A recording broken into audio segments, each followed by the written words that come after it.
তো বন্ধুরা, আমি আর একবার চলে এসেছি অনেক দূর দূর না, আমাদের গ্রামের সামনে। কিন্তু কিছুদিন পর আজকে ভিডিওটা বানাচ্ছি, কারণ কি আমার কাছে মোবাইলটা ছিল না।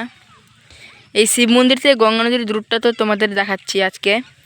এই প্রান্তে দেখো, এটা হচ্ছে শিব মন্দিরটা, আর এদিক থেকে হালকা ক্যামেরাটা ঘুরালাম, এখানে গঙ্গা নদী। এটা তোমরা দেখতে পাচ্ছ পুরোটাই।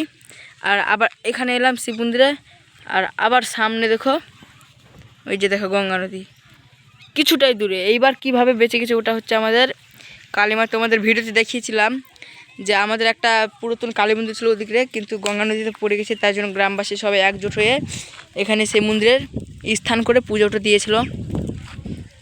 তোমরা এই যে এগুলো সব মানুষগুলোর ভিটে মাটি দেখো, এই সব এরা এখন এই জায়গাগুলোতে বসে আছে। ওই যে দেখো, এগুলো কিন্তু অন্যান্য জমিন, এদের নিজস্ব জমি হলো এটা আর এটা। আরও অনেকটা ছিল এই দিকটাতে পড়ে গেছে, আর ওই দিকটাতে তোমরা দেখো একদম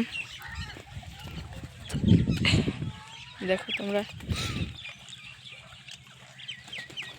অনেক দুঃখ লাগছে, আমাদের এই গ্রাম ছেড়ে যেতে হবে, তো আমাদের অনেক দুঃখ লাগছে।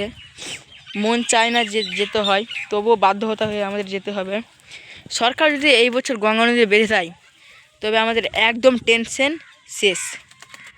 গঙ্গা নদী যদি বেড়ে যায়, তো আমরা আবার নিজস্ব জমিন ভিটে মাটিতে থাকতে শুরু করব। তো আজকের ভিডিও আর কিছু বেশি বড়টা, আজকের ভিডিও আর বেশি বড় করব না, এখান থেকে শেষ করলাম। আবার দেখা হবে অন্য ভিডিওতে। এইরকমই গঙ্গা নদী ও গ্রামের ভিডিও দেখার জন্য আমার চ্যানেলটাকে অবশ্যই সাবস্ক্রাইব করে একটা লাইক করে দাও। ততক্ষণের জন্য বাই বাই।